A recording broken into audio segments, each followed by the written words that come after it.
नमस्कार प्यारे विद्यार्थियों। चैप्टर नंबर 4 के अंदर अपन सेकंड क्लास में हैं और फर्स्ट क्लास के अंदर बात की थी अपन ने कि जो प्रकृति में कार्बन है वो भूपर्पटी में 0.02% होता है, वायुमंडल में 0.03% पाया जाता है।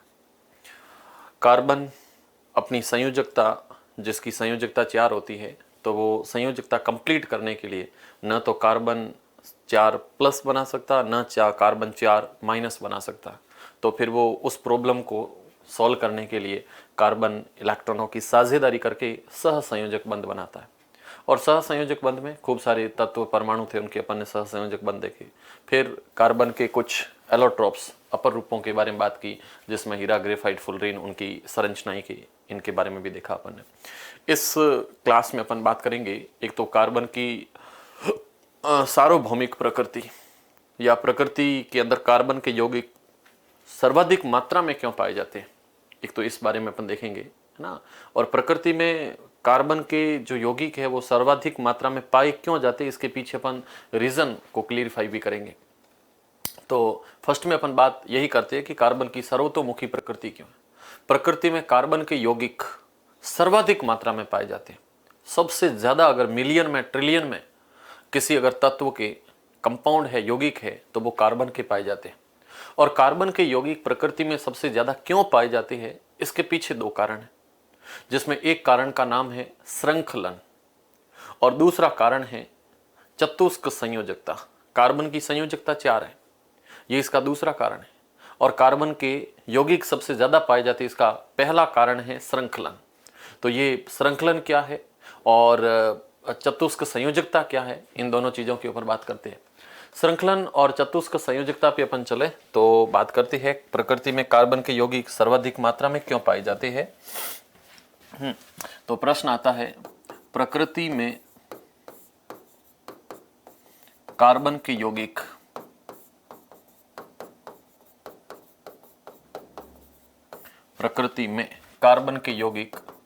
सर्वाधिक मात्रा में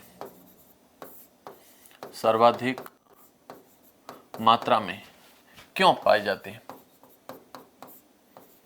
सर्वाधिक मात्रा में क्यों पाए जाते हैं।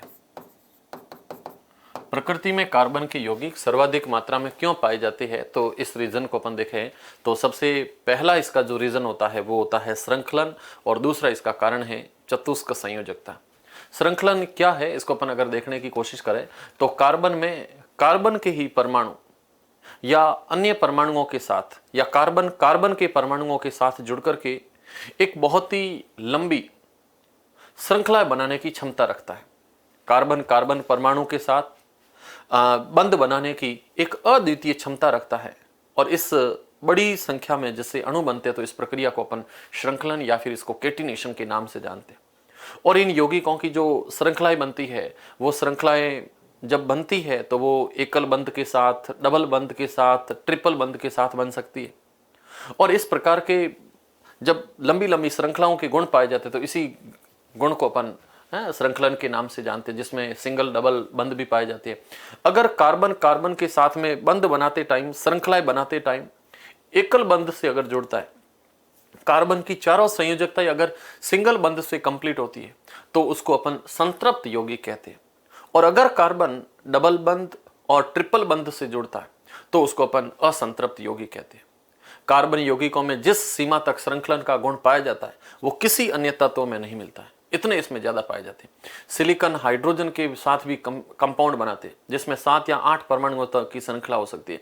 लेकिन कार्बन की जब श्रृंखलाएं बनती है, तो उसमें हजारों अणु, हजारों परमाणु आपस में जुड़ जाते हैं।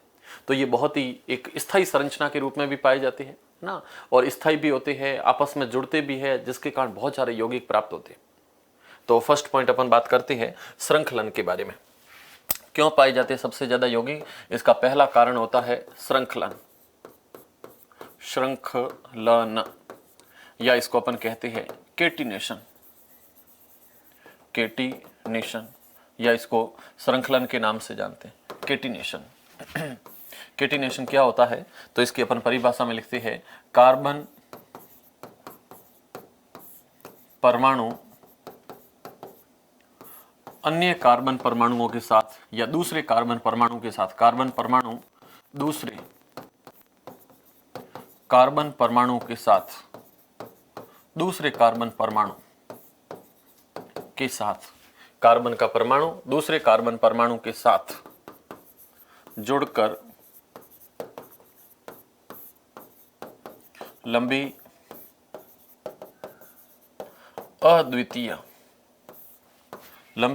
अद्वितीय श्रृंखला बनाता है, या लंबी अद्वितीय श्रृंखला बनाने की क्षमता रखता है, लंबी कार्बन कार्बन परमाणु के साथ जुड़कर के लंबी श्रृंखला बनाने की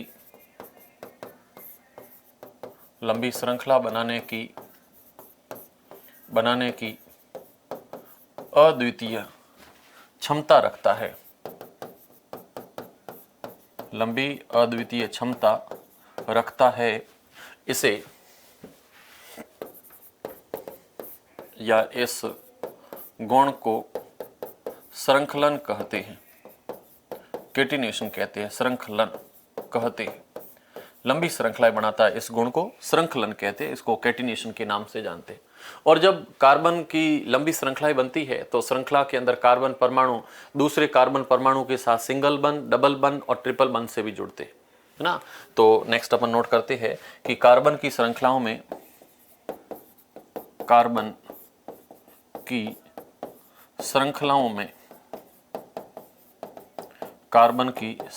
में एकल, द्वि एवं त्रिबंध पाए जाते हैं, एकल, द्वि एवं त्रिबंध पाए जाते हैं।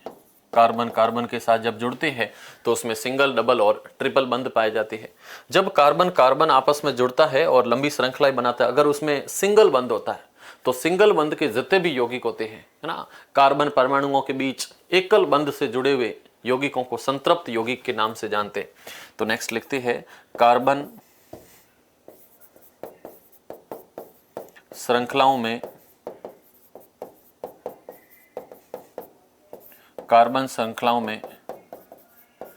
एकल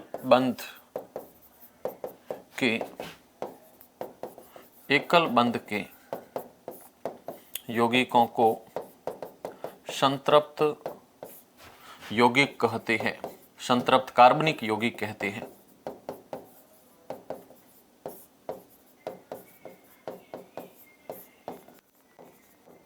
संतृप्त कार्बनिक यौगिक कहते हैं। सेकंड पॉइंट अपन नोट करते हैं कि कार्बन यौगिकों में द्विबंध तथा त्रिबंध होने पर इसे द्विबंध त्रिबंध होने पर इसे असंतृप्त यौगिक कहते हैं, होने पर इसे असंतृप्त कार्बनिक यौगिक कहते हैं। एकल बंध होता है तो उसे संतृप्त कार्बनिक यौगिक कहते हैं, डबल बंध होता है तो उसे असंतृप्त कार्बनिक यौगिक कहते हैं। तो एक संतृप्त कार्बनिक यौगिक है और दूसरा असंतृप्त कार्बनिक यौगिक है। ये कार्बन के अंदर पहला नेचर है, पहला गुण है, तो इसको अपन श्रृंखलन के नाम से जानते हैं और ये श्रृंखलन की टेंडेंसी कार्बन के अंदर पाई जाती है। दूसरा, प्रकृति में कार्बन के यौगिक सबसे ज्यादा मात्रा में जो पाए जाते हैं उसका जो रीजन है उसका नाम है चतुष्क संयोजकता। अब ये क्या होता है चतुष्क संयोजकता, इसको देखें अपन तो कार्बन की संयोजकता 4 होती है और कार्बन अन्य 4 परमाणुओं के साथ सह संयोजक बंध बनाने की क्षमता रखता है, जिसमें ऑक्सीजन हो सकती है, हाइड्रोजन, नाइट्रोजन, सल्फर, क्लोरीन और अनेक ऐसे परमाणु हैं जिनके साथ वो बंध बनाने की क्षमता रखता है। तो इस विशेष गुण के कारण इसको चतुष्क संयोजकता कहते हैं और इस अणु में ये जो क्षमता है ये किसी अन्य तत्व में इतनी क्षमताएं नहीं पाई जाती है, इसलिए प्रकृति में कार्बन के यौगिक सबसे ज्यादा मात्रा में पाए जाते हैं। ओके, और दूसरी अगर देखी जाए तो कार्बन के द्वारा जो बंध बनते हैं वो काफी प्रबल बंध भी होती है, कार्बन आकार में भी छोटा होता है और अन्य परमाणुओं के साथ इसकी जो मजबूत पकड़ होती है वो भी होती है। बड़े परमाणुओं वाले तत्व जितने होते हैं उसमें बंध कुछ दुर्बल होते हैं, लेकिन कार्बन छोटे आकार का होने के कारण प्रबल भी होता है, आकार में भी छोटा है, और ऑक्सीजन, कार्बन, फ्लोरीन, ऑक्सीजन, इसमें सल्फर, क्लोरीन, इन सभी के साथ बंध बनाने की इसमें प्रवृत्ति पाई जाती है। तो दूसरा जो गुण है उस दूसरे गुण का नाम है चतुष्क संयोजकता। दूसरा जो गुण है उसका नाम है चतुष्क संयोजकता।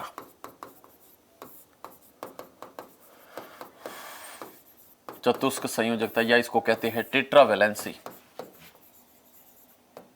टेट्रावैलेंसी, चतुष्क संयोजकता। चतुष्क संयोजकता को अपन परिभाषित करें तो इसमें लिखते हैं कि कार्बन की संयोजकता 4 होती है। कार्बन की संयोजकता 4 होती है। कार्बन की संयोजकता 4 होती है, जिसमें कार्बन परमाणु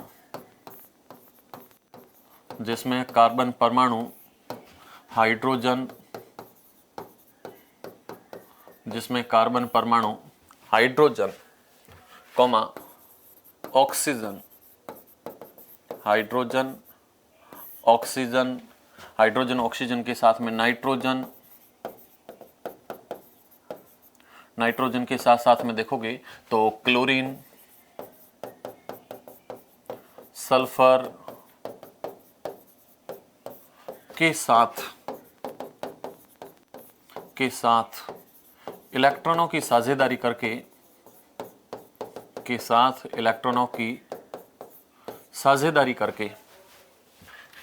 साझेदारी करके बंध का निर्माण करता है।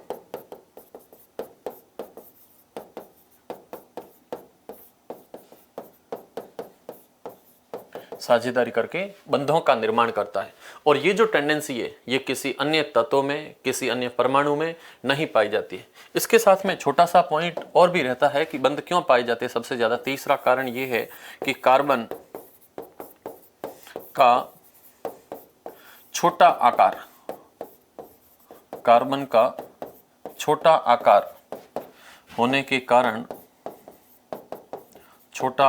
होने के कारण बंध मजबूत प्रकृति के होते हैं, बंध प्रबल प्रकृति के होते हैं। बंध जो बनते हैं वो प्रबल प्रकृति के होते हैं। ये बंध कार्बन के यौगिक क्यों उसमें तो शामिल नहीं होता है, लेकिन कार्बन का आकार छोटा होने के कारण जो बंध बनते हैं वो काफी मजबूत प्रकृति के होते हैं और मजबूती से पकड़ बना के रखता है। इसलिए प्रकृति के अंदर कार्बन के यौगिक सर्वाधिक मात्रा में पाए जाते हैं। तो ये प्रकृति में एक छोटा सा टॉपिक था कि प्रकृति में कार्बन के यौगिक सबसे ज्यादा मात्रा में क्यों पाए जाते हैं ना। तो ये छोटा सा टॉपिक था। एक छोटा सा बीच में पॉइंट आता है कार्बनिक यौगिकों के नाम से। होता कुछ यूं है कि प्रकृति में जो कार्बन है, कार्बन के यौगिकों को अपन पढ़ते हैं तो प्रकृति में कार्बनिक यौगिक 2 कारणों से ज्यादा पाए जाते हैं। एक तो है चतुष्क संयोजकता और दूसरा है श्रृंखलन। इन विशिष्ट गुणों के कारण कार्बन के यौगिक सबसे ज्यादा पाए जाते हैं और मूल रूप से प्राकृतिक इन्हीं चीजों पे डिपेंड करता है ना। तो प्रकृति में जो कार्बनिक यौगिक है, इन कार्बनिक यौगिकों में सबसे पहले कौन सा कार्बनिक यौगिक था जिसको लैब में बनाया गया था? या प्रश्न आता है कि जो कार्बनिक यौगिक जो लैब में पाए जाते हैं उनके अंदर कार्बनिक यौगिक क्या होता है ना। तो इस प्रकार के कुछ पॉइंट आते हैं। तो एक वैज्ञानिक जिसका नाम है फ्रेडरिक वोहलर, जिन्होंने 1828 में एक सिद्धांत दिया था जिसका नाम था जीवन शक्ति, या जिसको अपन कहते हैं वाइटल फोर्स थ्योरी।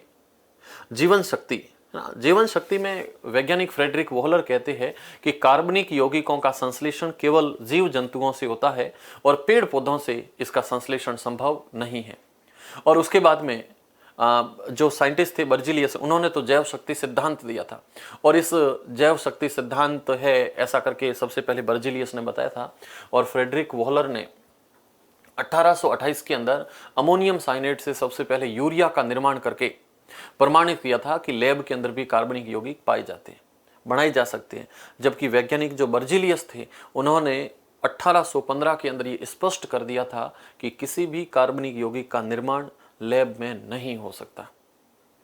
किसी भी कार्बनिक यौगिक का निर्माण लैब में हो ही नहीं सकता। कार्बनिक यौगिक तो केवल जीव जंतु पेड़ पौधों में संश्लेषित होते हैं।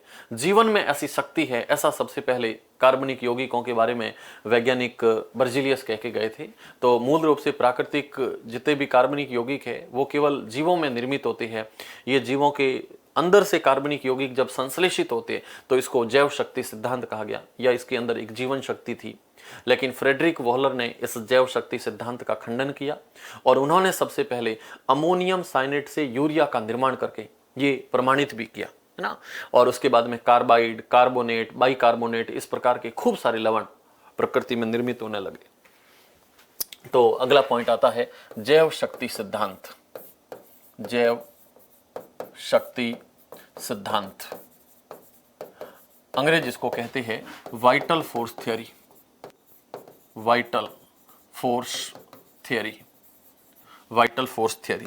वाइटल फोर्स थ्योरी या जैव शक्ति सिद्धांत में अपन लिखते हैं कि यह सिद्धांत तो सबसे पहले वैज्ञानिक बर्जीलियस ने दिया था। बर्जीलियस, घटना 1815 की है और बर्जीलियस ने कहा कि कार्बनिक यौगिकों का निर्माण केवल जीव जंतु और पेड़ पौधों से ही होता है, प्रयोगशाला में इसे संश्लेषित नहीं किया जा सकता। तो इन्होंने बताया कि कार्बनिक यौगिकों का संश्लेषण, कार्बनिक यौगिकों का संश्लेषण, कार्बनिक यौगिकों, कार्बनिक यौगिकों का संश्लेषण केवल पेड़ पौधों तथा जंतुओं से संभव है। केवल पेड़ पौधों तथा जंतुओं से संभव है। कार्बनिक यौगिकों का संश्लेषण केवल पेड़ पौधों और जीव जंतुओं से संभव है, ऐसा सबसे पहले बर्जीलियस ने बोला। लेकिन इस सिद्धांत का खंडन वैज्ञानिक फ्रेडरिक वोहलर ने किया। फ्रेडरिक वोहलर, ये घटना 1828 की है और फ्रेडरिक वोहलर ने जब इस सिद्धांत का खंडन किया तब उन्होंने बताया कि कार्बनिक यौगिकों को अपन लैब में बना भी सकते हैं। और इन्होंने सबसे पहले प्रकृति में लैब के अंदर एक कार्बनिक यौगिक बनाया जिसका नाम आता है यूरिया। तो इन्होंने अमोनियम साइनेट से, अमोनियम साइनेट से, अमोनियम साइनेट से यूरिया का संश्लेषण किया। अमोनियम साइनेट से यूरिया का संश्लेषण करके इस जैव शक्ति सिद्धांत का इन्होंने खंडन भी किया था। अमोनियम साइनेट का फॉर्मूला लिखा जाता है NH4CNO। ये है अमोनियम साइनेट। इसको जब गर्म करते हैं तो इससे यूरिया बनता है और यूरिया का फॉर्मूला लिखा जाता है, यूरिया का फॉर्मूला होता है NH2COO NH2। तो NH2CO NH2 ये है यूरिया और ये है अमोनियम साइनेट। तो अमोनियम साइनेट से यूरिया का संश्लेषण करके इस जैव शक्ति सिद्धांत का खंडन भी किया था। और जैव शक्ति सिद्धांत सबसे पहले दिया था बर्जीलियस ने और इस सिद्धांत का खंडन किया था सबसे पहले साइंटिस्ट फ्रेडरिक वोहलर ने। तो ये एक छोटी सी बात आती है कि जैव शक्ति सिद्धांत क्या कार्बनिक यौगिकों के रेस्पेक्ट में। तो ये सारणी बना करके दिखाई जाती है और इस सारणी के अंदर देखते हैं अपन कार्बनिक यौगिकों के बारे में। तो प्रकृति में कार्बनिक यौगिक दो विशिष्ट लक्षणों के कारण ज्यादा पाए जाते हैं। एक है चतुष्क संयोजकता और दूसरा इसका कारण है श्रृंखलन। बड़ी मात्रा में इनके यौगिकों का निर्माण होता है और इन यौगिकों के अंदर अकार्बनिक परमाणु या परमाणु के समूह विभिन्न कार्बनिक श्रृंखलाओं से जुड़े होते हैं। मूल रूप से इन यौगिकों को प्राकृतिक पदार्थों से प्राप्त किया जाता है तथा यह समझा जाता था कि कार्बनिक यौगिक या कार्बनिक यौगिक केवल जीव जंतुओं से ही निर्मित हो सकते हैं। अर्थात ये माना गया कि इनका संश्लेषण होता है वो केवल जीवन में एक शक्ति है जिससे होता है। लेकिन 1828 में वैज्ञानिक का नाम है फ्रेडरिक वोहलर और इस फ्रेडरिक वोहलर ने अमोनियम साइनेट से सबसे पहले यूरिया बना करके इसे असत्य प्रमाणित किया कि ऐसा कुछ भी नहीं है, अपन इसको लैब में भी बना सकते हैं। उसके बाद में कार्बाइड, कार्बोनेट, बाइकार्बोनेट लवणों के अतिरिक्त सभी कार्बनिक यौगिकों का अध्ययन अभी भी कार्बनिक यौगिकों के अंतर्गत होता रहा है। तो ये कार्बनिक यौगिकों का निर्माण जीव जंतुओं से होता है, ऐसा सबसे पहले जैव शक्ति सिद्धांत में बोला गया। जैव शक्ति सिद्धांत में बोला गया। और ये जैव शक्ति सिद्धांत देने वाले साइंटिस्ट का नाम था बर्जेलियस। तो बर्जेलियस ने जैव शक्ति सिद्धांत दिया था और फिर उसको खंडन करने का काम फ्रेडरिक वोहलर ने किया था। साइंटिस्ट का नाम है फ्रेडरिक वोहलर। और इस फ्रेडरिक वोहलर ने सबसे पहले फ्रेडरिक वोहलर ने इसका खंडन किया और खंडन करके इन्होंने सबसे पहले लैब के अंदर यूरिया का संश्लेषण किया। और यूरिया का संश्लेषण जिस पदार्थ से हुआ उसका नाम है अमोनियम साइनेट, जिसका फॉर्मूला है NH4CNO। तो इस अमोनियम साइनेट से यूरिया का संश्लेषण हुआ था। खत्म है। तो ये पॉइंट यहाँ पे पूछे जाते हैं और छोटे छोटे पॉइंट इसके रेस्पेक्ट में रहते हैं। बात करेंगे नेक्स्ट अपन कि संतृप्त यौगिक क्या होते हैं और असंतृप्त यौगिक क्या होते हैं। सैचुरेटेड कार्बनिक यौगिक क्या होते हैं और अनसैचुरेटेड कार्बनिक यौगिक क्या होते हैं।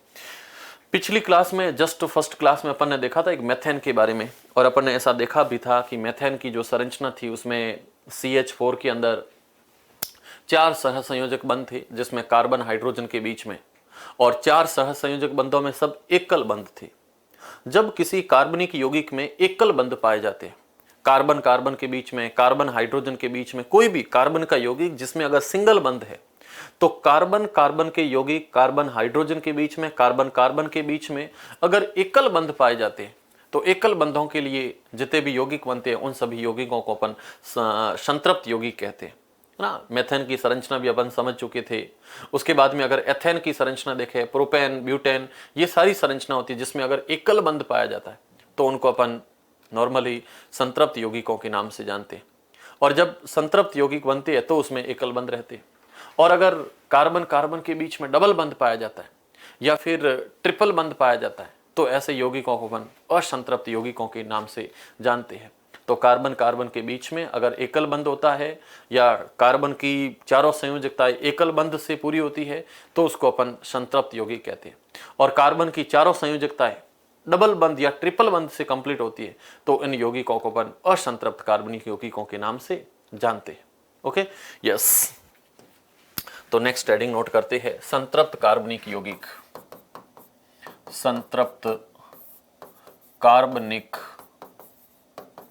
यौगिक, सैचुरेटेड ऑर्गेनिक कंपाउंड। संतृप्त कार्बनिक यौगिक क्या होते हैं तो इसमें अपन लिखते हैं, यदि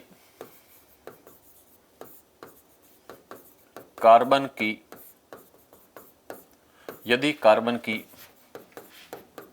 चारों संयोजकताएं,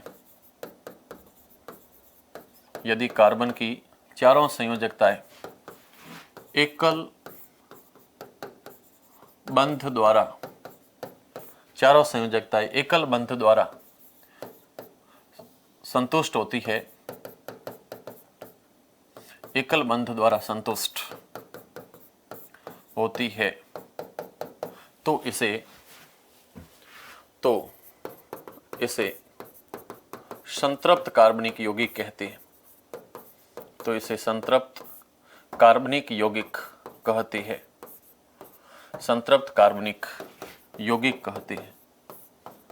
एकल बंध से अगर चारों संयोजकता कंप्लीट होती है तो उसको अपन संतृप्त कार्बनिक यौगिक के नाम से जानते हैं। संतृप्त कार्बनिक यौगिक, सैचुरेटेड और कार्बनिक सैचुरेटेड कंपाउंड के नाम से जानते हैं। और सैचुरेटेड कंपाउंड के एग्जाम्पल को अगर देखें तो यहाँ पर एग्जाम्पल में फर्स्ट एग्जाम्पल आता है मेथेन, और मेथेन का सूत्र होता है CH4। CH4 के अंदर कार्बन, साथ में हाइड्रोजन, और कार्बन के साथ 4 हाइड्रोजन, चारों सिंगल बंध से बंध बना करके अपनी सिंगल बंध इसमें पाए जाते हैं। मेथेन के साथ एक दूसरा कंपाउंड और है जिसका नाम है एथेन। इस एथेन को देखें तो इसका फॉर्मूला होता है, कार्बन 2 है, 2 का डबल 4, 4 और 2 6। तो इस संरचना में कार्बन, ये कार्बन और एक कार्बन के पास है ना 4 बंध है, तो ये फर्स्ट, सेकंड, थर्ड, फोर्थ, इसके पास में भी 4 है, 1 2 3 और 4 इस टाइप में बंध बनते हैं और फिर इसके ऊपर हाइड्रोजन आकर के जुड़ते हैं। तो ये एथेन की संरचना, और इस एथेन के अंदर भी सिंगल बंध पाए जाते हैं, तो ये भी एक संतृप्त कार्बनिक यौगिकों के अंतर्गत इसको शामिल किया जाता है। तो ये संतृप्त यौगिक है जिसमें एकल बंध का निर्माण होता है। और परीक्षा में प्रश्न आता है कि मेथेन और एथेन की संरचनाएं बना करके बताइए। तो इस यौगिक को देखोगे तो इसमें देखिए यहाँ पे आप देखोगे तो 2 कार्बन के बीच में एक इलेक्ट्रॉन की साझेदारी हो रही है, तो इसमें एकल बंध होगा। और इधर की तरफ कार्बन के साथ 3 हाइड्रोजन, इधर भी कार्बन के साथ 3 हाइड्रोजन, तो यहाँ पे 6 हाइड्रोजन, 2 कार्बन और एकल बंध से जुड़े हुए हैं। तो एकल बंध से अगर कोई यौगिक जुड़ता है तो एकल बंध से जुड़ने पर यौगिकों के अंदर कार्बन कार्बन कार्बन के बीच में इस टाइप से बॉन्डिंग होती है। और जब बॉन्डिंग होती है तो ये यौगिक संतृप्त कार्बनिक यौगिक के नाम से जाने जाते हैं। तो ये संतृप्त कार्बनिक यौगिक होती है जिसके अंदर एकल बंध का निर्माण होता है। अगर कार्बन कार्बन के बीच में या कार्बन की चारों संयोजकताएं डबल और ट्रिपल बंध से पूर्ण होती है तो ऐसे यौगिकों को अपन असंतृप्त कार्बनिक यौगिक कहते हैं। और इस यौगिक को देख लो, यहाँ पे 2 कार्बन है और इन 2 यौगिकों के कार्बन की संरचनाओं के साथ में 4 हाइड्रोजन भी है। ये 4 हाइड्रोजन जुड़े हुए, ये 4 हाइड्रोजन इस टाइप में जुड़े हुए। और इसको देखोगे तो कार्बन 2 हाइड्रोजन, कार्बन 2 हाइड्रोजन और बीच में यहाँ पर डबल डबल बॉन्ड है। तो यहाँ पे जो संयोजकता इनकी कंप्लीट हो रही है वो कार्बन कार्बन के बीच में डबल बंध है और फिर यहाँ पे ऐसे डबल बंध है। अगर इस कार्बन को देखोगे तो इसकी चारों बंध तो कंप्लीट हो रहे हैं लेकिन बीच में डबल बंध है। इस कार्बन को देखोगे तो यहाँ पे बंध तो 4 है लेकिन एक जगह डबल बंध है। तो कहीं पे डबल बंध, कहीं पे ट्रिपल बंध होते हैं। तो ऐसे यौगिकों को अपन असंतृप्त यौगिक कहते हैं। सिंपल। संतृप्त ऐसे कार्बनिक यौगिक जिसमें एकल एकल बंध होता है। असंतृप्त ऐसे कार्बनिक यौगिक जिसमें डबल बंध और ट्रिपल बंध पाए जाते हैं। खत्म, इससे ज्यादा कुछ भी नहीं पढ़ना है ना। तो नेक्स्ट अपन बात करते हैं असंतृप्त कार्बनिक यौगिक। असंतृप्त कार्बनिक यौगिक।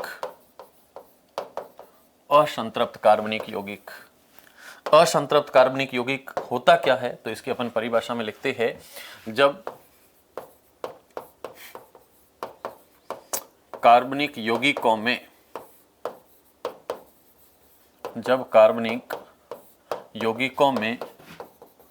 कार्बन की चारों संयोजकताएं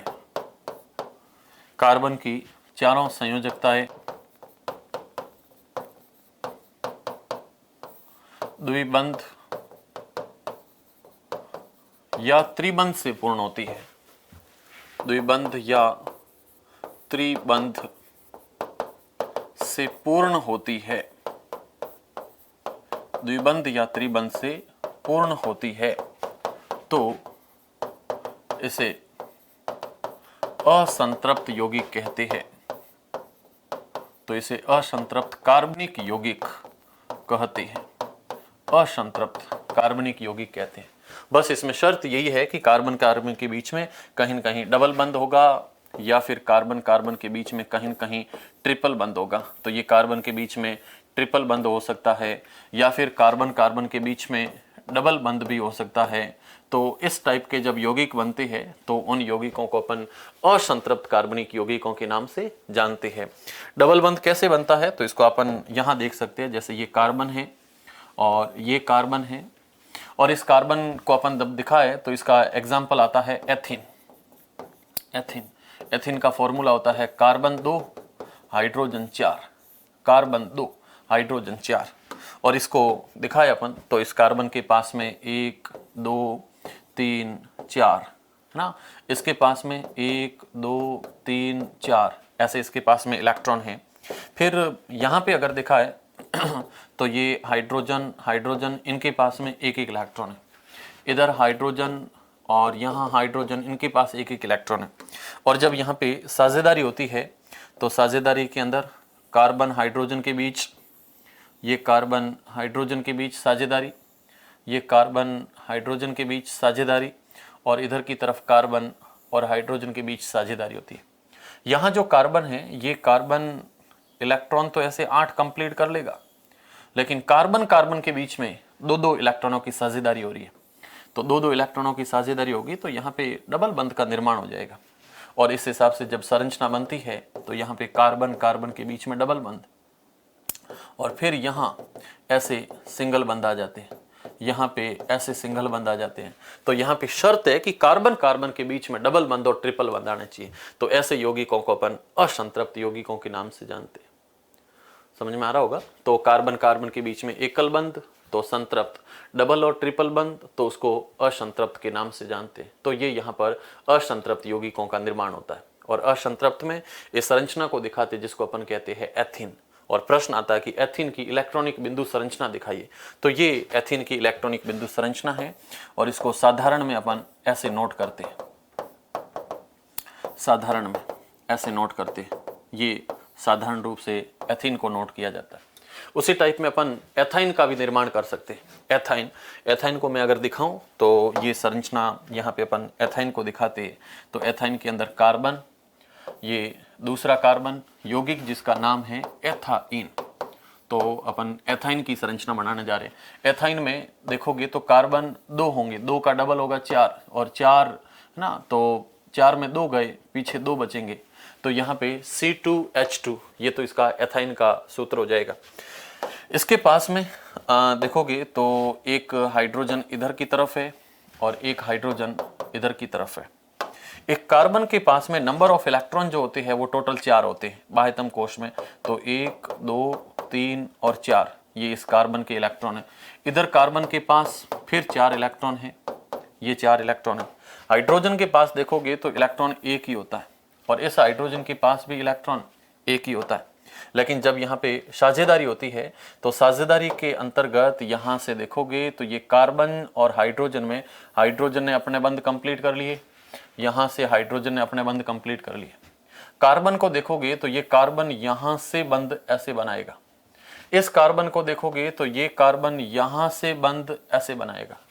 और इस हिसाब से जब संरचनाएं बनती है तो इन संरचनाओं में कार्बन कार्बन के बीच में जब बंध बनते हैं तो बंध बनने पर इनके बीच में आ जाता है ट्रिपल बंध। और ट्रिपल बंध के साथ में फिर जो हाइड्रोजन है वो हाइड्रोजन यहाँ एकल बंध से उधर इधर की तरफ भी एकल बंध से ऐसे जाकर के जुड़ता है और इस संरचना का नाम है एथाइन। तो ये एथाइन की संरचना होती है। इस संरचना में देखोगे तो बीच में ट्रिपल बंध पाया जाता है और जहां कहीं पे भी कार्बन की संरचना में त्रिबंध पाया जाता है, जहां कहीं पे भी ट्रिपल बॉन्डिंग होती है तो इस ट्रिपल बॉन्डिंग की कंडीशन को अपन असंतृप्त यौगिकों के नाम से जानते हैं। तो ये असंतृप्त कार्बनिक यौगिक है या इसको अपन अनसैचुरेटेड है ना, इसको कहते हैं अनसैचुरेटेड। तो ये अनसैचुरेटेड कार्बनिक यौगिक हो जाएगा, असंतृप्त कार्बनिक यौगिक हो जाएगा। तो ये संरचना असंतृप्त के रूप में चलती है। ओके, खत्म है, कोई दिक्कत नहीं है। तो ये असंतृप्त और संतृप्त किस टाइप के यौगिक थे इसको अपन ने कंप्लीट पढ़ लिया। अगर प्रश्न आ जाए संतृप्त और असंतृप्त परिभाषित कीजिए तो आराम से इसकी परिभाषा लिखोगे और एक एक एग्जाम्पल और उसकी इलेक्ट्रॉनिक बिंदु संरचना दिखाओगे तो ये मामला यहाँ पे क्लियर हो जाता है। ओके, और आपको पूछा भी है कि एथाइन की संरचना बनाइए तो एथाइन की संरचना अपन ने बना करके भी दिखा दी है। खत्म। यस, उसके बाद में अगला प्रश्न आता है कि कार्बन की जो संरचनाएं हैं, जब कार्बन में श्रृंखलाएं चलती है तो कार्बन की श्रृंखलाएं अलग अलग रूपों में चलती है। कहीं सीधी श्रृंखलाएं होती है, कहीं साखित श्रृंखलाएं होती है और कहीं पे कार्बन की वलय संरचनाएं पाई जाती है। तो नेक्स्ट अपन बात करेंगे कार्बन की अलग अलग टाइप की संरचनाएं, कार्बन की कार्बनिक यौगिकों की संरचनाएं, कार्बनिक यौगिकों की संरचनाएं, कार्बनिक यौगिकों की संरचनाएं। कार्बनिक यौगिकों की संरचनाओं के रेस्पेक्ट में अपन अगर देखें तो कार्बनिक यौगिकों की जो संरचनाएं बनती है वो कार्बनिक यौगिकों की संरचनाएं कई बार सीधी श्रृंखलाएं होती है, कई बार शाखित श्रृंखलाएं होती है और कई बार वलय संरचना होती है। तो 3 टाइप की कार्बनिक यौगिकों की श्रृंखलाएं बनती है और कार्बनिक यौगिकों की जब श्रृंखलाएं बनती है तो उनको अलग अलग नामों के माध्यम से भी पुकारा जाता है ना। तो नेक्स्ट अपन बात करते हैं कार्बन की श्रृंखलाएं। यस, तो कार्बन की श्रृंखलाओं में फर्स्ट अपन बात करते हैं तो इसमें सीधी श्रृंखलाएं पाई जाती है, सीधी श्रृंखलाएं पाई जाती है, सीधी श्रृंखला बिल्कुल एकदम स्ट्रेट चेन पाई जाती है, स्ट्रेट चेन पाई जाती है, सीधी श्रृंखलाएं होती है। और सीधी श्रृंखला को देखोगे तो ये ऐसी श्रृंखला चलती है, कार्बन कार्बन की सीधी श्रृंखला, ये सीधी श्रृंखला, ये सीधी श्रृंखला है जिसमें कार्बन के साथ हाइड्रोजन जुड़ जाते हैं। तो ये कार्बनिक यौगिकों की सीधी सीधी श्रृंखलाएं हैं, ये सीधी श्रृंखलाएं हैं, ये सीधी श्रृंखलाएं हैं, ये सीधी श्रृंखलाएं, कार्बनिक यौगिकों की सीधी श्रृंखलाएं। और भी आप देखोगे तो ऐसे अपन बना सकते हैं, जैसे ये कार्बन फिर कार्बन फिर कार्बन फिर कार्बन, ऐसे बना दो, भले ऐसे बना दो। इसको आप उल्टी या टेढ़ी श्रृंखला नहीं कहोगे, ये सीधी श्रृंखला। सर सीधी कहाँ है दिखने में? सीधी का मतलब कोई ऐसे स्ट्रेन नहीं, बट इसमें कोई शाखित श्रृंखला नहीं है, तो इसको अपन सीधी श्रृंखला के नाम से जानते हैं, है ना। तो ये सीधी श्रृंखला के रूप में चलता है। तो कार्बन की श्रृंखलाएं सीधी भी हो सकती है, सीधी के साथ में कार्बन की श्रृंखलाएं कुछ शाखित भी हो सकती है। तो 2 नंबर पे इसकी ब्रांच्ड स्ट्रक्चर या फिर शाखित श्रृंखलाएं, शाखित या जिसको अपन ब्रांच्ड स्ट्रक्चर कहते हैं, ब्रांच्ड स्ट्रक्चर, शाखित श्रृंखलाएं। शाखित श्रृंखला को अपन ऐसे दिखा सकते हैं, ये श्रृंखला जैसे carbon carbon carbon carbon carbon, यहां से इसकी 2 शाखाएं कर दी, ये कार्बन और ये कार्बन। अब इस कार्बन के ऊपर हाइड्रोजन जोड़ दो, तो इस कार्बन का एक बंध तो जुड़ा हुआ है, तो यहाँ पे नेक्स्ट आप देखोगे तो इसके साथ में दूसरा ये बंध, ये इस कार्बन का तीसरा बंध और ये कार्बन का चौथा बंध, और इसमें 3 हाइड्रोजन जुड़ गए। इस कार्बन में 2 बंध बने हुए, तो ये तीसरा बंध, ये चौथा बंध। इसमें 2 बंध पहले से बने हुए, तो ये तीसरा बंध और ये चौथा बंध। 2 बंध बने हुए, तीसरा बंध चौथा बंध। 3 बंध बने हुए, तो ये चौथा बंध। इसमें 1 बंध बना हुआ है, तो दूसरा तीसरा चौथा बंध। 1 बंध बना हुआ है, तीसरा दूसरा तीसरा चौथा बंध। तो इस हिसाब से ये श्रृंखलाएं बनती है, और ये श्रृंखला आपको दिख रही है, इसको अपन शाखित श्रृंखला कहते हैं ना। ये श्रृंखला थोड़ी सी दिखने में शाखित श्रृंखला है। या ऐसे अपन बना सकते हैं 2 3 4 कार्बन, ये 5 कार्बन, इसके ऊपर हाइड्रोजन जुड़ेंगे, 1 2 3 1 2, इसमें 1 ही जुड़ेगा क्योंकि 3 बंध बने हुए, चौथा बंध 1 2 3, इसमें 1 2 3, तो ऐसे इस पे हाइड्रोजन जुड़ते हैं और ये श्रृंखलाएं बनती है ना। तो ये श्रृंखलाएं बनती है जिसको अपन शाखित श्रृंखला के नाम से भी जानते हैं। तो ये शाखित श्रृंखलाएं बनती है। कार्बन की श्रृंखलाएं बिल्कुल एकदम सीधी भी हो सकती है, शाखित श्रृंखलाएं भी हो सकती है। और शाखित श्रृंखलाओं को अपन देखें तो शाखित श्रृंखलाओं के अंदर कार्बन का एक रूप आता है जिसको अपन समावयव के नाम से जानते हैं। अब देखिए ये जो 5 कार्बन की श्रृंखला है, इस 5 कार्बन की श्रृंखला को मैं 3 रूप से दिखा सकता हूं। तो नेक्स्ट अपन देखते हैं कार्बन के अंदर श्रृंखलाएं। जैसे अभी अपन कार्बन में 5 कार्बन की श्रृंखला बना रहे हैं, तो 5 कार्बन की श्रृंखला 3 रूपों में बनाई जा सकती है। कैसे कैसे बना सकते हैं? तो ये श्रृंखला ऐसे हो सकती है, 3 4, है ना। तो ये 5 कार्बन की श्रृंखला दिख रही है। 5 कार्बन की श्रृंखला को अपन ऐसे भी बना सकते हैं, 1 2 3, ये 4, और यहाँ कहीं पे ऐसे बना दो, है ना। तो ये 5 कार्बन की श्रृंखला, तो ये श्रृंखला ऐसे भी आ सकती है। इसी श्रृंखला को अपन ऐसे भी बना सकते हैं, 1 2 3 4 और 5। आया ना मजा? यस। इस 5 कार्बन की श्रृंखला को अलग अलग रूपों में अपन बना सकते हैं। और ये जो 5 कार्बन की श्रृंखला अलग अलग रूपों में जो बन रही है, तो इन अलग अलग रूपों में आप देखोगे तो इसमें कार्बन तो 5 ही है, 5 कार्बन है, 5 कार्बन है, इधर भी 5 कार्बन है। अच्छा हाइड्रोजन भी जोड़ करके देख लो, कुछ आत्मा को शांति मिल जाए।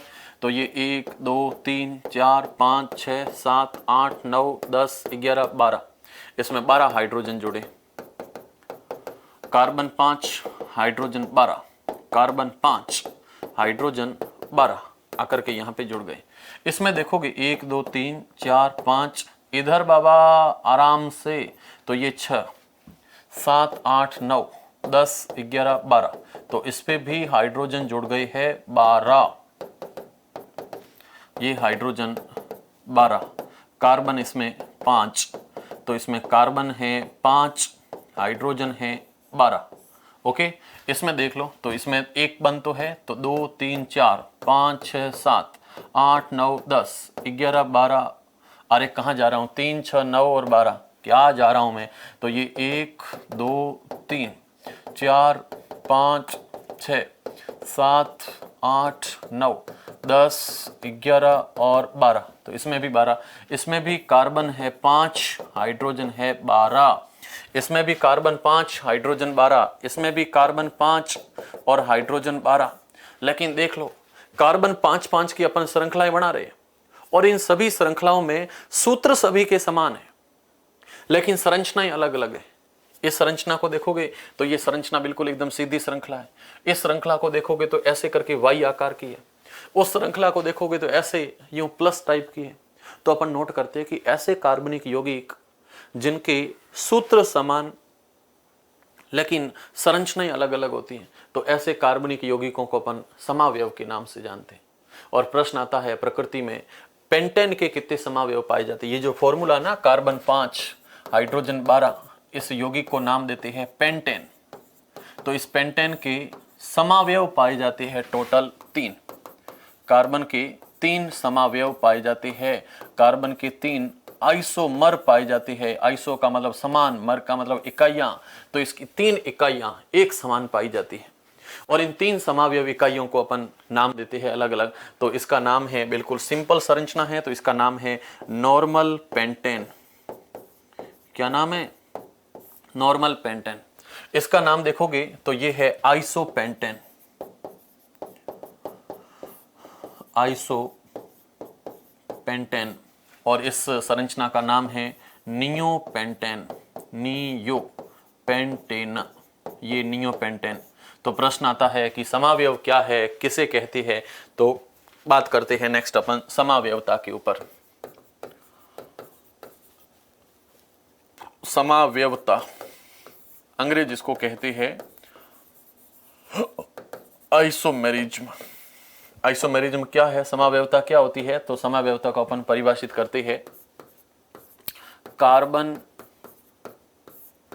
के, या ना इसकी परिभाषा में अपन लिखते हैं कि ऐसे कार्बनिक यौगिक जिनके संरचना सूत्र समान लेकिन संरचनाएं अलग अलग होती है। संरचना सूत्र समान, जिनके आणविक सूत्र समान लेकिन संरचनाएं अलग अलग होती है, तो अपन यो लिखते हैं ऐसे कार्बनिक यौगिक, ऐसे कार्बनिक यौगिक जिनके अणु सूत्र समान, ऐसे कार्बनिक यौगिक जिनके अणु सूत्र समान लेकिन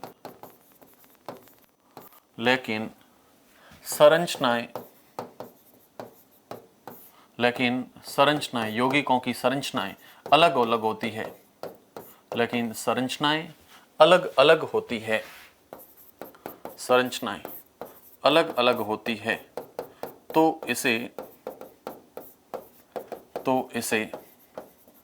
समावयव कहते हैं। तो इसे समावयव कहते हैं तथा इस गुण को, इस प्रॉपर्टीज को तथा इस गुण को समावयवता कहते हैं, तथा इस गुण को समावयवता कहते हैं। इस प्रॉपर्टीज को अपन समावयवता कहते हैं। तो इस गुण को कहते हैं isomer, and this phenomena is also known as isomerism. Example आप देखो तो इसके अंदर एग्जाम्पल उदाहरण आते हैं टोटल 3, जिसमें पहले उदाहरण का नाम है normal pentane. Normal pentane, normal pentane का फॉर्मूला है कार्बन 5 हाइड्रोजन 12, कार्बन 5 हाइड्रोजन 12।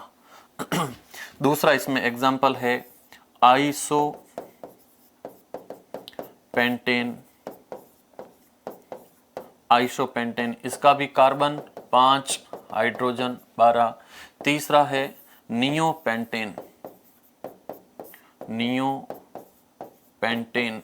और नियोपेंटेन के अंदर कार्बन वही 5, हाइड्रोजन वही 12। फिर इनकी संरचनाएं देखेंगे तो इसकी संरचना में कार्बन के अंदर CH3, CH2, CH2, CH2 और CH3 ऐसी संरचनाएं चलती है ना, सीधी श्रृंखला है। आइसोपेंटेन को देखोगे तो आइसोपेंटेन के अंदर CH3, CH2, CH और इसकी यहाँ 2 शाखाएं हो जाती है जिसमें CH3 और फिर शाखा के ऊपर CH3। जो नियोपेंटेन है, इस नियोपेंटेन में CH3, बीच में C, फिर CH3, इसके नीचे भी है CH3 और ऊपर की भी भी है CH3। तो ये तीनों अलग अलग रूप चलती है और इन रूपों को अपन नाम देते हैं समावयव, और इस प्रॉपर्टी, इस गुण को कहते हैं समावयवता। कहीं कोई दिक्कत नहीं है ना, तो ये गुण यहाँ पे चलती है। कार्बन के अपन अलग अलग रूप पढ़ रहे थे, तो कार्बन की सीधी श्रृंखलाएं भी होती है, कार्बन की शाखित श्रृंखलाएं भी होती है, कार्बन की रिंग यानी कि वलय संरचना भी पाई जाती है। तो वलय संरचनाओं की तरफ अपन चलते हैं और देखने की कोशिश करते हैं कि कैसी कैसी वलय संरचनाएं पाई जाती है। यस, नेक्स्ट अपन नोट करते हैं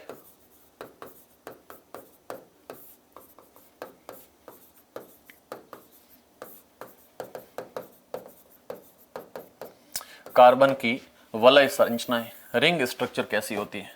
कार्बन के अंदर जो रिंग स्ट्रक्चर बनती है, रिंग स्ट्रक्चर्स, तो रिंग स्ट्रक्चर्स के अंदर अपन देखें तो कार्बन के अंदर वलय संरचनाओं में, वलय मतलब ऐसे जैसे पहला कार्बन, दूसरा कार्बन, तीसरा कार्बन, चौथा कार्बन, पांचवा कार्बन, छठा कार्बन।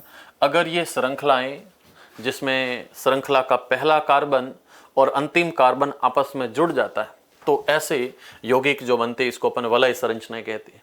और इन वलय संरचनाओं को देखोगे तो इस पे जब हाइड्रोजन जुड़ते हैं तो इसमें 2 कार्बन तो है, तो ये तीसरा और चौथा 2 बंध हाइड्रोजन से पूर्ण होंगे।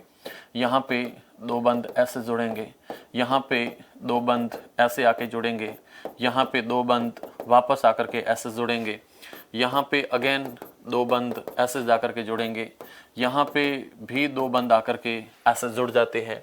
तो ये जो यौगिक है ये इस टाइप में जुड़ते हैं और कार्बन की ये वलय संरचनाएं बनती है। और इस श्रृंखला को अपन कहते हैं साइक्लोहेक्सेन, क्योंकि इसमें कार्बन 6 है और ये एक चक्रीय संरचना है, बंध संरचना है, इसलिए इसको साइक्लोहेक्सेन के नाम से जानते हैं। तो इस यौगिक का नाम हो जाएगा साइक्लोहेक्सेन, साइक्लोहेक्सेन, इसको साइक्लोहेक्सेन के नाम से जानते। खूब सारी श्रृंखलाएं बनती है, जैसे ये देख लो कार्बन 3 की श्रृंखला है, ये कार्बन 3, इसमें 2-2 हाइड्रोजन ऐसे जुड़ेंगे, तो इसका नाम हो जाएगा साइक्लोप्रोपेन। अब ये नाम कैसे आते हैं वो भी थोड़ी देर में सीखेंगे अपन।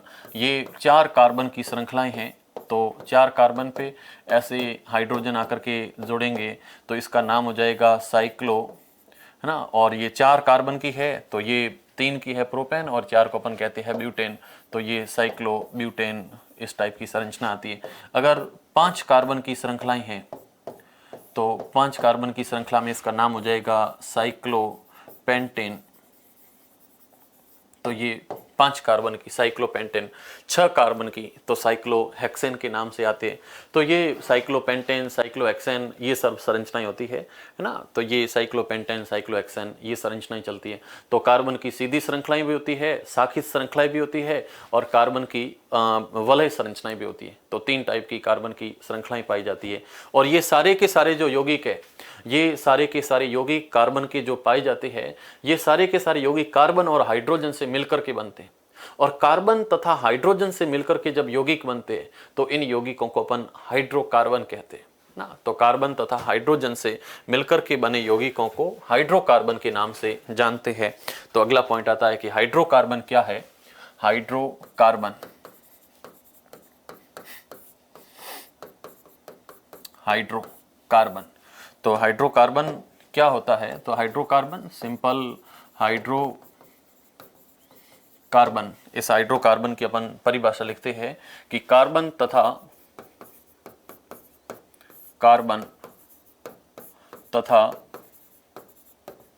हाइड्रोजन से, कार्बन तथा हाइड्रोजन से मिलकर बने यौगिकों को, कार्बन तथा हाइड्रोजन से मिलकर बने यौगिकों को हाइड्रोकार्बन कहते हैं। हाइड्रोकार्बन कहते हैं। कार्बन और हाइड्रोजन से मिलकर के बने यौगिकों को हाइड्रोकार्बन कहते हैं। ये हाइड्रोकार्बन होता है। हाइड्रोकार्बन से पहले एक और श्रृंखला होती है जिसको अपन याद रखेंगे, जिसका नाम आता है बेंजीन, या जिसको अपन C6H6 से भी लिखते हैं। तो वो भी एक वलय संरचना के रूप में चलती है। कार्बन एक श्रृंखला जो कि वलय के रूप में पाई जाती है, जिसका नाम है बेंजीन। और बेंजीन एक एरोमेटिक यौगिक के रूप में आती है जिसका सूत्र है C6H6। याद रखोगे बेंजीन का सूत्र C6H6। और ये कार्बन की जो श्रृंखला है बेंजीन, ये एक एरोमेटिक यौगिकों में इसको शामिल करते हैं। ये एक एरोमेटिक यौगिक है। एरोमेटिक का मतलब होता है मीठी गंध देने वाले। और इस मीठी गंध की संरचना से अपन जानते हैं, क्योंकि जितना भी इत्र होता है या जितने भी सुगंधित पदार्थ होते हैं, उन सुगंधित पदार्थों का किंग है ये। किंग कौन है? बेंजीन है। जितने भी सुगंधित पदार्थ हैं उनका जो मेन प्रोडक्शन होता है वो सारे बेंजीन से स्टार्ट होते हैं। तो ये बेंजीन जिसको अपन एरोमेटिक के नाम से जानते हैं, इसकी संरचना कुछ ऐसी होती है। देखोगे तो संरचना के अंदर कार्बन 3, 4, 5 और ये 6 ये आपस में जुड़ गए, जिसको अपन साइक्लोहेक्सेन कहते हैं। फिर इसके अंदर डबल बंध भी यूं पाए जाते हैं, ऐसे इस टाइप में यूं डबल बंध भी पाए जाते हैं। फिर इस कार्बन के ऊपर हाइड्रोजन भी ऐसे लगे रहते हैं, ऐसे इसमें हाइड्रोजन लगे रहते हैं। तो ये जो पूरी संरचना बनती है इसको अपन बेंजीन के नाम से जानते हैं, जिसकी खोज सबसे पहले साइंटिस्ट केकुले ने भी की थी। तो इस संरचना को देख लो, ये संरचना बेंजीन की संरचना है, बेंजीन के नाम से इसको जानते हैं। और ये जो बेंजीन की संरचना है, इस बेंजीन की संरचना के अंदर देखोगे तो इसका फॉर्मूला होता है C6H6, है ना। और ये एक पूरी की पूरी असंतृप्त संरचना है, जिसके अंदर सैचुरेटेड नहीं है, अनसैचुरेटेड संरचना है। तो असंतृप्त यौगिक होते हैं। और इस असंतृप्त यौगिक की जो संरचना बनती है, इसमें देखोगे तो टोटल जो बंध पाए जाते हैं, टोटल 18 बंध होते हैं, जिसमें जो 12 बंध है वो तो सिग्मा टाइप के बंध होते हैं, सिग्मा बंध होते हैं। और पीछे 3 बंध जो पाए जाते हैं वो पाई बंध पाए जाते हैं, है ना। तो इसमें सिग्मा और पाई इस टाइप के बंध पाए जाते हैं। और टोटल इसमें देखोगे तो ये सिग्मा 3, 4, 5, 6, 7, 8, 9, 10, 11, 12 सिग्मा। फिर पाई बंध, ये पाई बंध मैंने बताया था डबल बंध में पहला सिग्मा होगा, दूसरा पाई बंध होता है। तो ये संरचना आकर के जुड़ती है, जिसमें 12 होते हैं सिग्मा बंध और 3 होते हैं इसमें पाई बंध। और ये बेंजीन की संरचना चलती है। तो इसके साइड में साथ में अपन कार्बन के जितने भी सीधी श्रृंखला, शाखित श्रृंखला और वलय संरचनाएं, उसको अपन ने कंप्लीट कर लिया है। और कंप्लीट करने के बाद में ये जितने भी यौगिक आकर के जुड़े हैं, तो इन यौगिकों को अपन यहाँ पर पढ़ रहे हैं। इन यौगिकों के बाद में अगला प्रश्न आता है हाइड्रोकार्बन। मैंने पहले ही परिभाषित कर दिया है, तो फिर अपन आगे लेकर के चलते हैं। बात करेंगे नेक्स्ट अपन हाइड्रोकार्बन के ऊपर।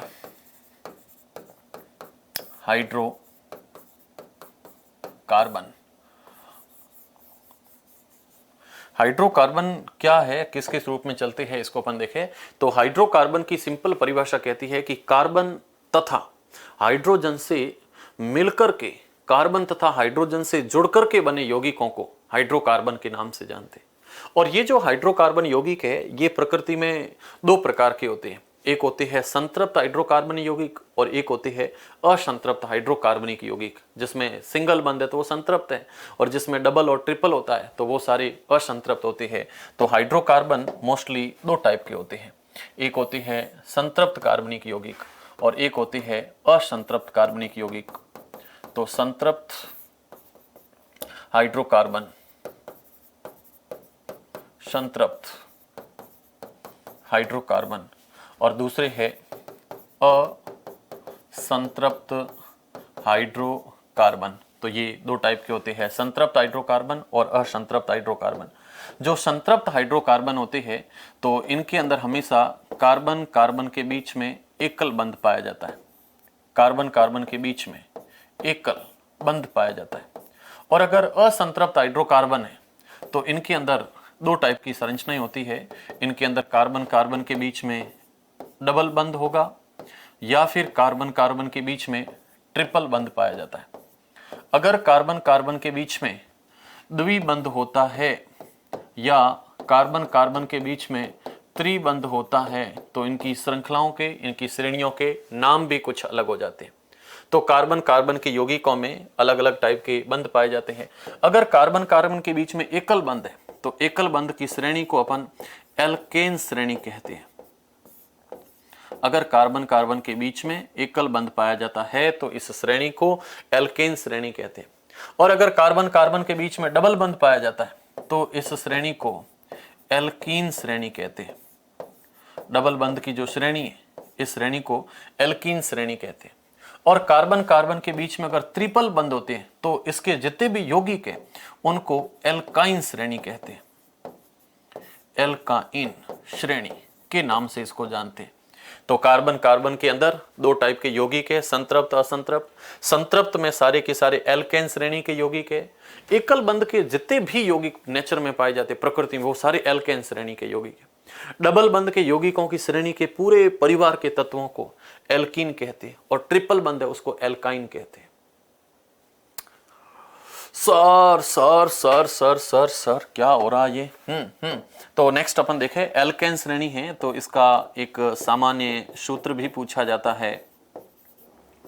एल्केन श्रेणी का सामान्य सूत्र, और एल्केन श्रेणी का सामान्य सूत्र है CnH2n+2। CnH2n+2 ये एल्केन श्रेणी का सूत्र है। एल्कीन श्रेणी का सूत्र है CnH2n, ये एल्कीन श्रेणी है। एल्काइन श्रेणी को देखोगे तो CnH2n-2, तो ये एल्काइन श्रेणी के यौगिक हो जाते हैं। Alkene, alkene, alkyne, CnH2n+2, CnH2n, CnH2n-2, तो ये तीन प्रकार के इनके सामान्य सूत्र और ये हाइड्रोकार्बन का विभाजन रहता है।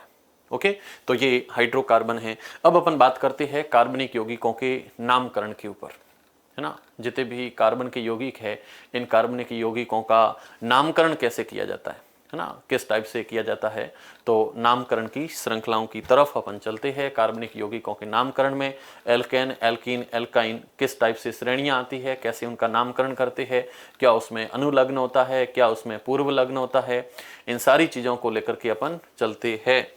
तो प्रश्न आता है कार्बनिक यौगिकों की नाम पद्धति, उनका नामकरण कैसे किया जाता है, नामकरण करने का क्या क्या तरीका चलता है, तो उसको लेकर के चलते अपन। ओके, तो नेक्स्ट हेडिंग आप नोट करो, कार्बनिक यौगिकों का नामकरण।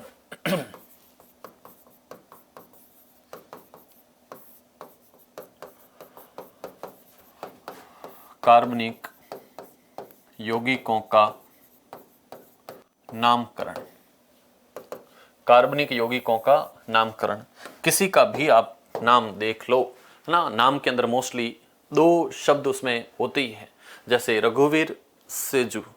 तो रघुवीर जो पहला शब्द है वो हमेशा पूर्व लग्न कहलाता है, और पीछे शब्द लगाया अपने सेजु जो टैग नेम लगा हुआ है तो वो उसका अनुलग्न है। पहला पूर्व लग्न, पीछे शब्द उसको अपन अनुलग्न कहते हैं। तो रघुवीर सेजु, तो इस शब्द में एक पूर्व लग्न है, एक इसमें अनुलग्न है। उसी टाइप आप किसी भी कार्बनिक यौगिक का नाम देख लो, जैसे लिखा आपने मेथेन, तो मेथेन दो से मिलकर के बना मैथ एन।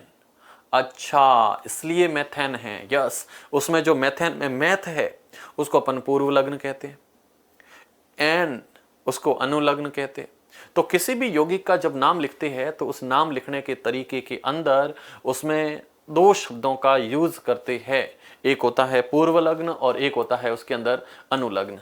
तो दोनों का यूज करते हैं। कार्बनिक यौगिकों में परमाणुओं की संख्या जब ज्ञात की जाती है, संख्या के आधार पर उसमें हमेशा पूर्व लग्न लगाया जाता है, और उसके अंदर उपस्थित जो बंध है उस बंध की स्थिति के आधार पर उसमें अनुलग्न का प्रयोग किया जाता है। तो कार्बनिक यौगिकों में जब भी नामकरण करते हैं तो इसमें दो शब्द अपन यूज करते हैं। जैसे अपन ने लिखा मेथेन, तो इसमें एक है मैथ और दूसरा है एन, ये दोनों चीजें रहती है। इसमें जो मैथ शब्द है इसको अपन कहते हैं पूर्व लग्न, और जो इसमें एन शब्द है उसको कहते हैं अनुलग्न। अनुलग्न, तो पूर्व लग्न, अनुलग्न, एक को अपन नाम देते हैं प्रीफिक्स और एक को नाम देते हैं सफिक्स। तो एक होता है प्रीफिक्स और दूसरा होता है सफिक्स। एक होता है पूर्व लग्न और दूसरा होता है अनुलग्न। यहाँ जो पूर्व लग्न लगता है वो पूर्व लग्न हमेशा कार्बन की संख्या के आधार पर लगाया जाता है। पूर्व लग्न, ये पूर्व लग्न हमेशा श्रृंखला हो, चाहे कोई भी यौगिक हो, श्रृंखला ऑब्लिक यौगिक में कार्बन की संख्या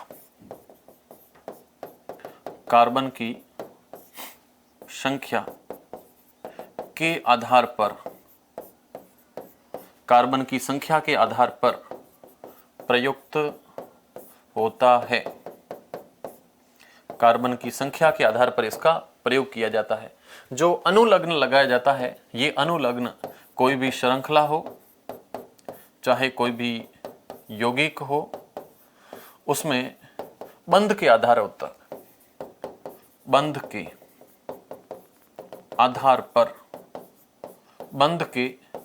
पर इसका अनुलग्न का यूज करते हैं। तो एक होता है पूर्व लग्न और दूसरा होता है अनुलग्न। अनुलग्न हमेशा बंध के आधार पर चलता है और ये जो पूर्व लग्न है वो हमेशा कार्बन की संख्या के आधार पर चलता है। तो नेक्स्ट अपन बात करते हैं पूर्व लग्न और अनुलग्न होते क्या क्या है। तो पूर्व लग्न जैसे कोई भी कार्बन की श्रृंखला है और उसमें अगर एक कार्बन है तो उसके लिए शब्द यूज करते हैं मैथ। दो कार्बन है तो यूज करते हैं एथ। श्रृंखला में कार्बन की संख्या 3 तो यूज होता है प्रोप। संख्या में कार्बन की संख्या 4 यूज होगा ब्यूट। कार्बन की संख्या 5 तो कार्बन में नाम अपन यूज करते हैं pent. Meth, eth, prop, but, pent. Okay yes. Carbon की संख्या है अगर 6 तो यूज होगा एक्स। कार्बन की संख्या है 7 तो यूज होता है हेप्ट। कार्बन की संख्या 8 तो लगाते हैं ऑक्ट। कार्बन की संख्या 9 तो अपन लगाते हैं नॉन। और कार्बन की संख्या है 10 तो इसमें यूज करते हैं डेक।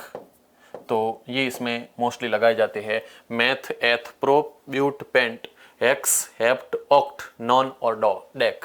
तो ये मोस्टली पूर्व लग्न यूज किए जाते हैं। कुछ अपन अनुलग्न भी यूज करते हैं। अनुलग्न हमेशा यूज किए जाते हैं बंध के आधार पर और ये यूज किए जाते हैं कार्बन की संख्या के आधार पर। और अनुलग्न हमेशा बंध के आधार पर प्रयोग किए जाते हैं। और बंध के आधार पर देखें तो किसी श्रृंखला में अगर कार्बन के बीच में एकल बंध है तो एकल बंध होने पर वहां पे शब्द लगता है एन, ना, ANE, एन लगता है। अगर कार्बन के बीच में डबल बंध है, द्विबंध है बीच में, कार्बन के बीच में द्विबंध, तो वहां पर शब्द लगता है इन। क्या? इन, ENE। कार्बन के बीच में अगर ट्रिपल बंध है तो वहां पर शब्द यूज होता है त्रिबंध के लिए, शब्द यूज होता है आइन। तो वहां पे शब्द लगता है आइन, YNE, आइन लगाते हैं। तो एन, इन, आइन, एकल बंध, द्विबंध और त्रिबंध, तो ये यहाँ पे यूज किए जाते हैं। अब अपन चलते हैं यौगिकों की तरफ, कैसे कैसे इनके नामकरण चलते हैं, क्या नामकरण की प्रक्रियाएं होती है। तो नामकरण के ऊपर चलते हैं और नामकरण तरीका देखते हैं। यस, तो फर्स्ट में देखेंगे अपन एल्केन श्रेणी का नामकरण। एल्केन का मतलब उसमें कार्बन, CnH2n+2, ये फॉर्मूला भी यहाँ पे अपन यूज करके देखेंगे कैसे यूज होता है।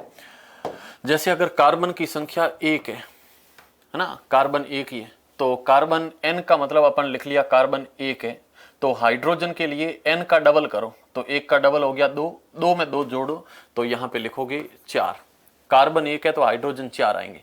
तो कार्बन 1 को तो अपन कहते हैं मेथ, और इसके बीच में एकल बंध है। एकल बंध क्यों है? क्योंकि इसकी संरचना को देखोगे तो ये संरचना कुछ यूं है और ये संरचना में सब एकल बंध है। तो एकल बंध में जुड़ेगा पीछे N, तो इसका नाम हो जाएगा मेथेन। ये इसका नाम हो जाएगा मेथेन। उसी टाइप में अगर 2 कार्बन है तो कार्बन ये कार्बन कर दिए अपन ने 2, तो हाइड्रोजन 2 का करो डबल, तो 2 का डबल हो गया 4, 4 में 2 जोड़ो तो ये हो गया 6, तो कार्बन 2 हाइड्रोजन 6। कार्बन 2 का मतलब होता है एथ, और बीच में है एकल बंध। एकल बंध कैसे, तो यूं है, एकल बंध है, ये देख लो सारे एकल बंध है, और एकल बंध के लिए जुड़ता है एन, तो इसका नाम हो जाएगा एथेन, एथ प्लस एन, एथेन। उसी टाइप में अगर कार्बन 3 है तो ये CH3 CH2 CH3 ऐसे यौगिक चलेगा, और सीधी श्रृंखला का यौगिक है, और 3 कार्बन होने पर इसका नाम हो जाएगा, 3 को कहते हैं प्रोप, जुड़ेगा एन तो नाम हो जाएगा प्रोपेन। कार्बन अगर 4 है, ये CH3 CH2 CH2 CH3, carbon 4 है तो 4 को अपन कहते हैं प्रोप, नहीं 4 को कहते हैं ब्यूट, जुड़ेगा एन हो जाएगा ब्यूटेन।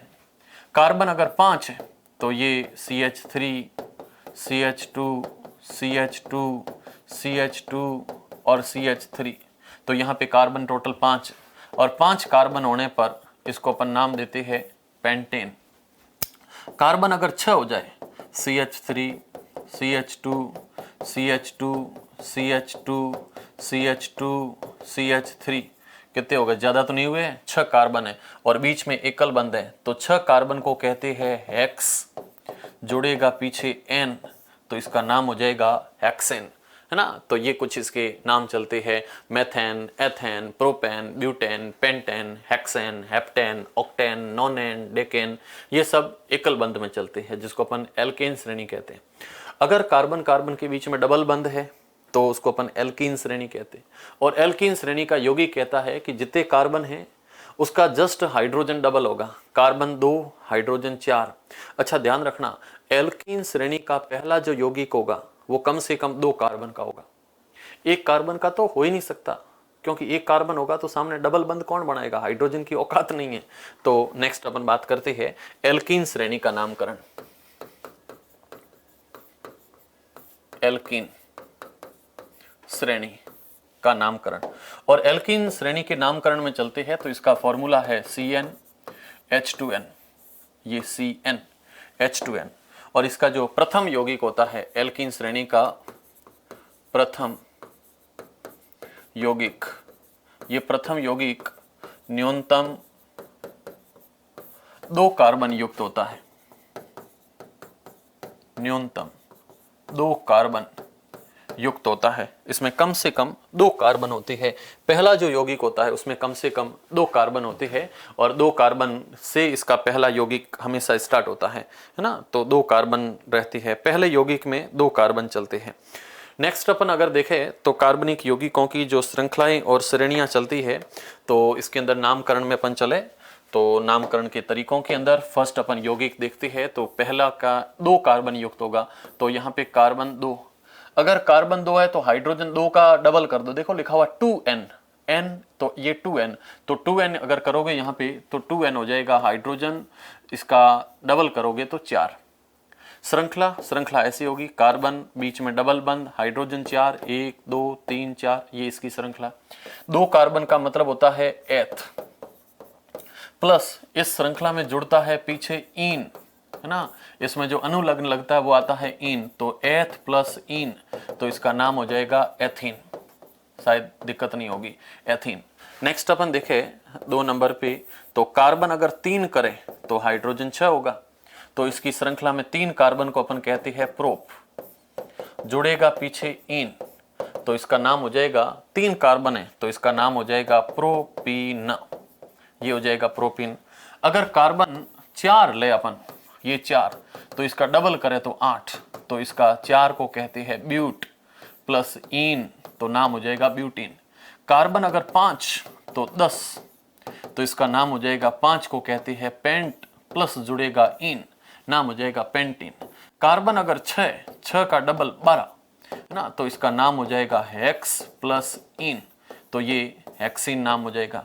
कार्बन अगर 7 है तो 7 का डबल हो जाएगा 14, तो इसका नाम हो जाएगा हेप्ट, हेप्ट के साथ में जुड़ेगा इन तो नाम हो जाएगा हेप्टीन। अगर कार्बन 8 है तो 8 का डबल 16, तो 16 का नाम हो जाएगा यहाँ पर ऑक्ट प्लस इन, तो इसका नाम हो जाएगा ऑक्टेन। तो ये इस टाइप में कुछ एल्कीन श्रेणी के यौगिक चलते हैं। और एल्कीन श्रेणी का जो पहला यौगिक होता है वो कम से कम 2 कार्बन युक्त होता है। इसका सामान्य सूत्र CnH2n होता है। इसमें पीछे की तरफ जो अनुलग्न है उसमें अपन इन यूज करते हैं। तो ये एल्कीन श्रेणी का यौगिक है। नेक्स्ट अपन देखते हैं एल्काइन श्रेणी का यौगिक। एल्काइन श्रेणी का नामकरण, एल्काइन श्रेणी का नामकरण। और एल्काइन श्रेणी के नामकरण को देखें तो इसमें सामान्य जो सूत्र लिखा जाता है वो है CnH2n-2, CnH2n-2 ये चलता है। और इस श्रेणी में पीछे की तरफ अपन जो अनुलग्न लगाते हैं वो अनुलग्न यूज होता है यहाँ पर आइन। क्या यूज होता है? आइन, YNE, आइन यूज होता है। इसमें अनुलग्न हमेशा आइन यूज होता है। एक इसमें अगर एग्जाम्पल अपन देखें, एक उदाहरण देखें, तो जैसे एक यौगिक है जिसमें, अच्छा इसका प्रथम यौगिक 2 कार्बन यौगिक, प्रथम यौगिक 2 कार्बन युक्त होता है। इसका जो पहला यौगिक है वो कम से कम 2 कार्बन वाला होगा, उससे छोटा तो हो ही नहीं सकता। यस, तो पहला यौगिक कार्बन 2। अब देखो फॉर्मूला कह रहा है कि पहले जितने कार्बन हैं उसका डबल करो। तो अगर 2 है तो 2 का डबल हो गया 4, 4 में से 2 घटा दो, तो 4 में से 2 घटे, सर पीछे 2 ही बचे। तो ये श्रृंखला बनाओगे तो कार्बन बीच में ट्रिपल बंद और इसमें हाइड्रोजन एक एक ही जुड़ेगा, इसलिए बेचारे 2 पड़े हाइड्रोजन, ये 2 है। तो इसके अंदर 2 कार्बन, 2 का मतलब है एथ, प्लस जुड़ेगा क्या? जुड़ेगा इसमें आइन, तो इसका नाम हो जाएगा एथाइन। कोई प्रॉब्लम नहीं? यस, तो ये एथाइन हो जाएगा। ऊपर मात्रा नहीं लगानी है, बोल दिया ना, नहीं लगानी मात्रा, ये नहीं लगानी। तो ये एथाइन, आइन जुड़ता है पीछे की तरफ, आइन। अगर यहाँ पे कार्बन अपन 3 ले तो 3 का डबल 6, 6 में 2 गए 4, ये 4, तो इसका नाम हो जाएगा prop plus yne, prop plus yne, तो इसका नाम हो जाएगा प्रोपाइन। No tension. अगर कार्बन 4 तो 4 का डबल 8, और 8 के अंदर जब अपन 2 घटाते हैं, है ना, 8 और 8 के अंदर 2 अपन सब्ट्रैक्ट करते हैं, तो कार्बन 4 डिवाइड 4 का 2 से मल्टीप्लाई करोगे तो 8 हो जाएगा। और 8 में से जब 2 अपन घटाते हैं तो 8 में से 2 घटने पर पीछे की तरफ बचेंगे 6। तो यहाँ पे जो नाम हो जाएगा, तो ये नाम हो जाएगा यहाँ पे 4 के लिए ब्यूट प्लस आइन, तो इसका नाम हो जाएगा ब्यूटाइन। यस, कार्बन अगर 5 है तो 5 का डबल हो जाएगा 10, 10 में 2 गए पीछे बच जाएंगे 8, तो 4 का डबल 8 में 2 गए 6, 5 का डबल 10, 10 में 2 गए तब 8, और इसका नाम हो जाएगा पेंटाइन, ये पेंटाइन। उसी टाइप में हेक्साइन, तो कार्बन 6, 6 का 12, 12 में 2 गए पीछे 10, तो इसका नाम हो जाएगा हेक्साइन, हेक्साइन। उसी टाइप में कार्बन 7, 7 का डबल 14, 14 में 2 गए 12, तो इसका नाम हो जाएगा हेप्टाइन, हेप्टाइन। तो ये इसके नामकरण के तरीके चलते हैं ना। तो ये एल्काइन श्रेणी का नामकरण चलता है। तो ये एल्केन, एल्कीन और एल्काइन श्रेणी के नामकरण थे। और इसी के साथ ये क्लास थोड़ी सी कहीं लंबी नहीं हो जाए तो इसलिए उसको अपन फिनिश कर रहे हैं। जो अगला सेशन आएगा, अगली जो क्लास आएगी उसमें अपन विषम परमाणु पढ़ेंगे, उसमें अपन फंक्शनल ग्रुप पढ़ेंगे। तो उन चीज़ों को अपन आगे की क्लास में देखेंगे। इस क्लास में इतना ही, और कुछ है इसके अंदर बचे हुए? यस, ये कुछ फंक्शनल ग्रुप है तो इनको अपन अगली क्लास में ले लेंगे। सो उसके साथ में इस क्लास को अपन करते हैं ख़त्म। So thank you, bye.